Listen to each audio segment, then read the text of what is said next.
गोंडल शहर में किराए के मकान में अस्थायी हुई। अनंत पेशे से शिक्षक हैं।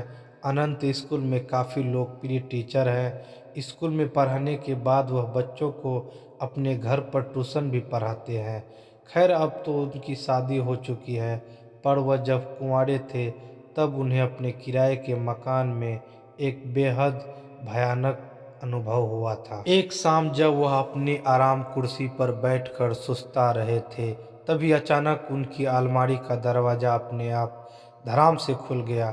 इस आवाज़ से वह चौंक गए। उन्हें काफ़ी डर महसूस हुआ, क्योंकि उस शाम वहाँ कोई हवा नहीं चल रही थी और घर पर तो वो अकेले ही रहते थे। वह उठकर अलमारी का दरवाज़ा फिर से बंद कर कुर्सी की ओर जाने लगे। तभी उन्हें महसूस हुआ कि किसी ने उनका नाम पुकारा और वह आवाज़ उस अलमारी के अंदर से आ रही थी। इस भयानक घटना से अनंत बुरी तरह डर गए। उन्हें वहीं खड़े खड़े पसीना आने लगे और वह बुरी तरह कांपने लगे। डरते डरते उन्होंने पीछे मुड़कर देखा तो अलमारी का दरवाज़ा धीरे धीरे हिल रहा था, जैसे कि अंदर से उसे कोई धक्का दे रहा हो।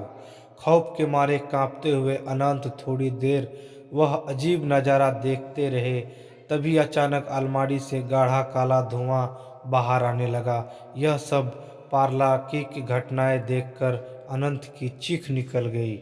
अनंत दौड़कर घर के बाहर आ गए और सारी बातें पड़ोसियों को बताने लगे। अनंत के पड़ोसी उनके साथ घर में दाखिल हुए और उन सब वहाँ जो देखा उसे देखकर सबके होश उड़ गए। कमरे की छत पूरी तरह से काली हो चुकी थी। अलमारी के दोनों दरवाजे उखड़े हुए थे और सारा सामान नीचे जमीन पर बिखरा हुआ था। कुछ लोग समझ पाते इससे पहले ही वहां रखी अलमारी धड़ाम से जमीन पर आ गिरी।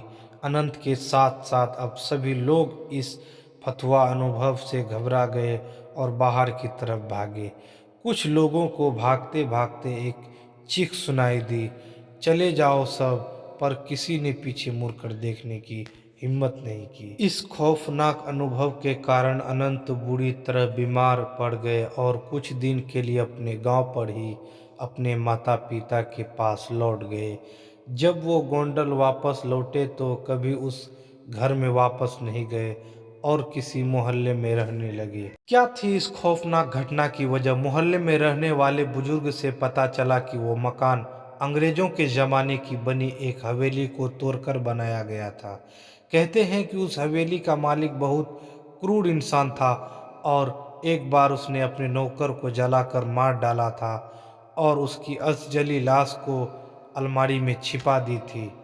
मकान मालिक ने कभी वो अलमारी प्रयोग नहीं की थी, लेकिन अनंत राजनाथ के मांगने पर उन्होंने वो अलमारी उसे दे दी थी और शायद इसी कारण नौकर की आत्मा नाराज हो गई और ये खौफनाक डरावनी घटना घट गई।